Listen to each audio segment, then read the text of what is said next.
Salut à toi et bienvenue dans cette nouvelle vidéo, je suis hyper content de t'accueillir.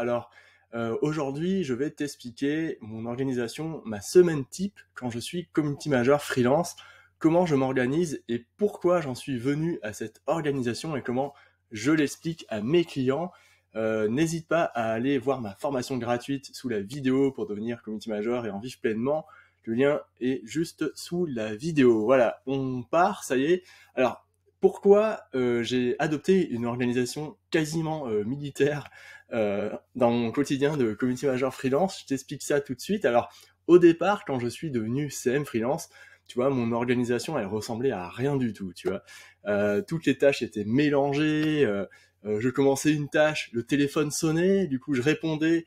Alors, c'était des amis qui m'appelaient, tu vois, je restais 1 heure au téléphone, et puis après, je raccrochais, et je me disais, mais qu'est-ce que j'étais en train de faire? Déjà, je m'en souviens plus.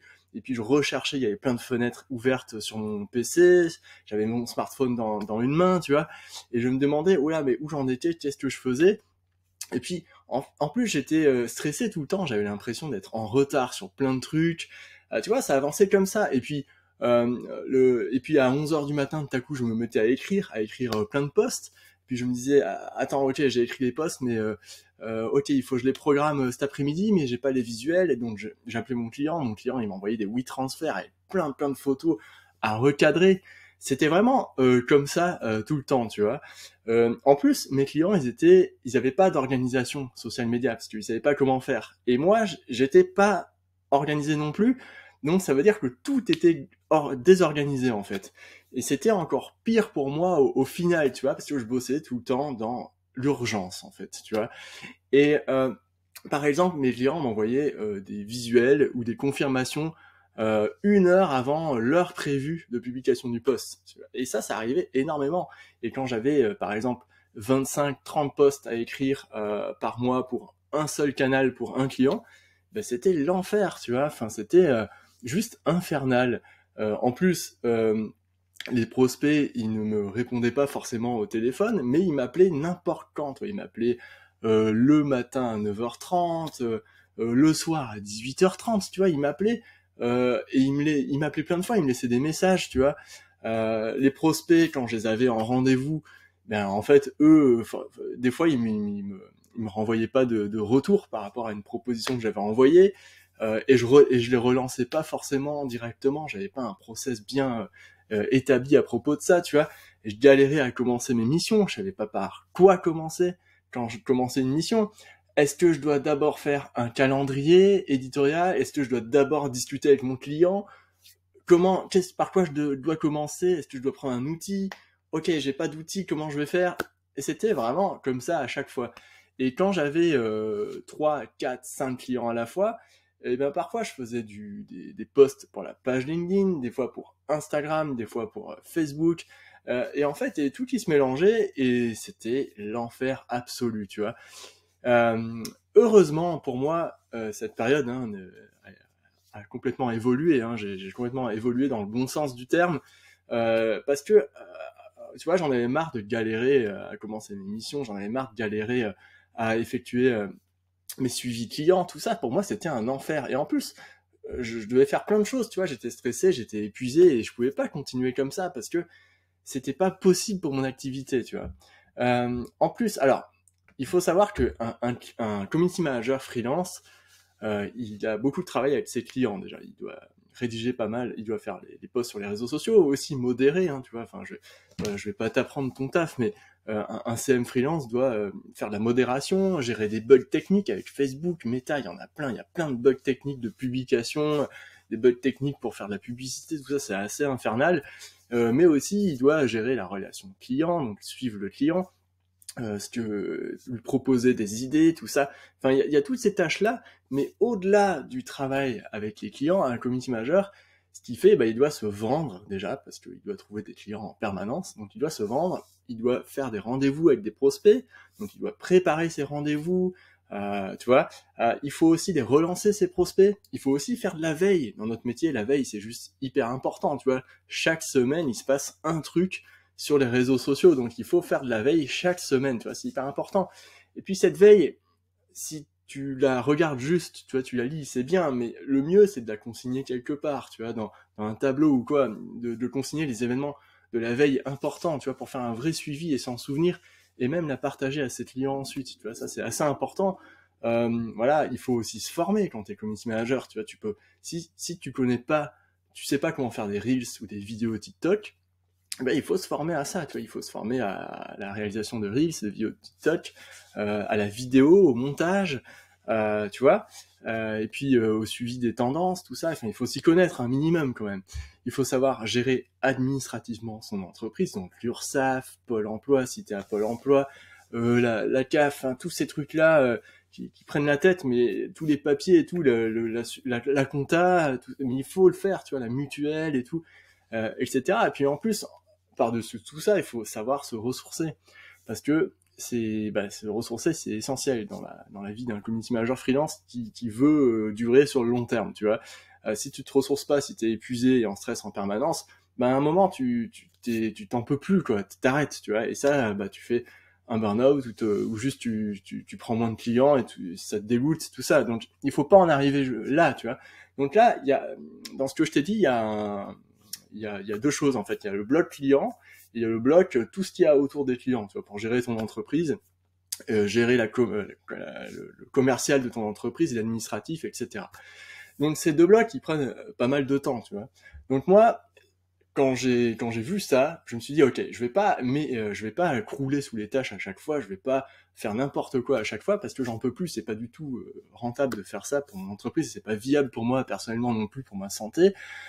Donc ce que je vais faire, c'est que je vais élaborer un fonctionnement très carré que je vais t'expliquer dans un instant, très carré que je fais signer, tu vois, à chaque fois, qui est présent dans mes conditions générales de vente. Je l'explique à l'entretien avec le prospect et j'explique ce fonctionnement et je dis voilà, le fonctionnement c'est comme ça parce que en social media c'est très complexe, il y a plein d'imprévus, il y a plein de choses. Donc moi c'est l'anticipation d'abord. Donc je vais vous montrer comment je travaille. Donc j'explique exactement ce que je vais t'expliquer ensuite. Tu vois, le matin, j'explique que pour moi, le matin, c'est très important toutes mes recherches d'idées, la veille, l'écriture des contenus, je la fais le matin. Et l'après-midi, je fais le suivi des clients, je fais mes rendez-vous. Tous mes rendez-vous, c'est l'après-midi, tu vois, la gestion de mon entreprise, etc.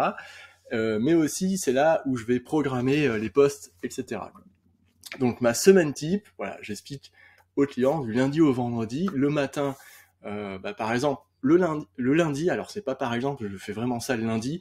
Le lundi, toutes mes idées pour mes clients en freelance, je les trouve le lundi matin, tu vois, je vais les chercher, je fais une grosse veille, je vais chercher des idées. Je fais que ça, des idées, voilà, le lundi matin pour mes clients et pour moi aussi, tu vois. Je prends vraiment un bloc important pour faire ça. Le lundi matin, c'est important et je remplis avec des idées que je vais chercher sur des forums, des groupes, des réseaux sociaux, des sites internet. Voilà, je vais chercher des idées importantes pour mon client et pour moi, pour mon entreprise. L'après-midi, voilà, j'écris des posts pour mon entreprise, tu vois. Et je commence peut-être à écrire des idées un peu plus recherchées pour certains clients. Le mardi, j'écris tous les posts vraiment, tu vois. Et je fais des briefs pour les prestataires, genre les vidéastes et tout. Là, c'est le mardi. Le mardi matin, je fais ça. C'est un gros bloc. J'écris les posts. Et l'après-midi, tu vois, je fais du suivi client. C'est-à-dire que là, le mardi après-midi, j'ai tous mes rendez-vous de suivi client. Tu vois, si c'est un point d'une demi-heure par semaine, ben c'est le mardi après-midi ou le mercredi après-midi, tu vois, ou le lundi après-midi. Tu vois, je vais proposer 3 créneaux possibles. Mais c'est les après-midi, c'est le suivi client.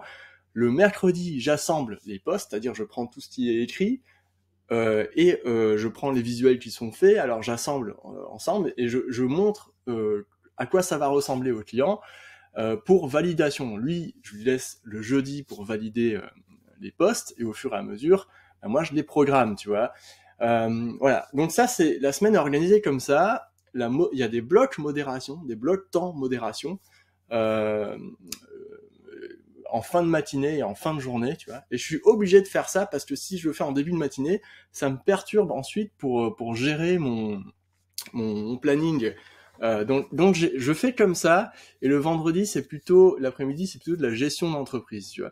Et je suis obligé de faire comme ça parce que déjà, on peut pas faire plein de tâches à la fois dans la même journée, c'est pas possible, donc j'ai dû séparer. Début de semaine, recherche d'idées, le mardi, écriture, le mercredi, écriture encore, puis relecture, validation, le jeudi, programmation, jeudi, vendredi, programmation, tu vois. Et je suis obligé de faire ça parce que, en fait, quand t'as 1, 2, 3, 4, 5 clients, si tu fais tout mélanger ou tu bosses un client par jour, bah en fait t'as plus le temps toi de gérer ton administratif, t'as plus le temps de te vendre, tes rendez-vous prospects, il y en a dans tous les sens, toi c'est vite l'enfer. Donc j'ai dû adopter cette marche, enfin cette démarche, ce fonctionnement, et je te dis que ça m'a beaucoup aidé parce que quand je l'explique aux clients, pour eux ça semble très clair, tu vois. Quelqu'un, un freelance qui sait s'organiser et qui explique son organisation à un client, il va se sentir rassuré, il va se dire ok, je sais comment il fonctionne chaque semaine, je sais que c'est là que je vais avoir mon suivi, donc il visualise tout ça dans sa mémoire, dans son cerveau, tu vois, et il se dit, c'est très clair pour moi.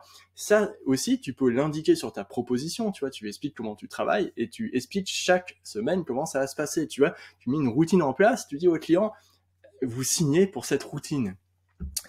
Et en fait, ils signent pour cette organisation, ils connaissent les règles. Alors, bien sûr, il y a eu parfois des clients qui m'ont dit non, on peut pas fonctionner comme ça, nous on est au jour le jour, etc.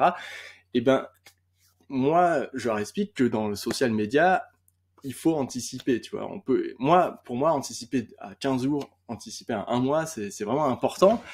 Et au jour le jour, je peux pas travailler comme ça. C'est pas possible parce que je le faisais avant, et avant j'étais ultra stressé, c'était horrible. Donc, alors, dans ces cas-là, soit on trouve un compromis, soit je décide de ne pas travailler avec ce client parce que c'est pas possible. Soit, encore un truc différent, j'ajoute une prestation pour les imprévus en fait. C'est-à-dire, je gère jusqu'à 10 posts imprévus par mois, par exemple, sur un réseau social. Et ça, je l'inclus dans mon offre. Et ça, le client le voit, quoi. Parce que, en fait, il y a toujours des imprévus, mais je veux pas travailler au jour le jour, c'est plus possible. C'est plus possible parce qu'aujourd'hui, c'est trop de travail, en fait. La coordination des calendriers, l'anticipation de la stratégie, etc., la veille, c'est trop de travail. Et si tu t'adaptes au jour le jour au client, tu vas pas t'en sortir si tu es freelance. Donc tout ça, je l'explique bien sûr dans ma formation gratuite pour devenir community manager freelance et en vivre pleinement. Le lien est en description sous la vidéo. Et j'espère que cette vidéo pourra t'aider en fait pour organiser ta semaine en community management, en freelance, même en salarié, ça marche aussi, hein, c'est un peu le même process. Donc je te souhaite une très bonne journée et à très vite pour une nouvelle vidéo. Salut!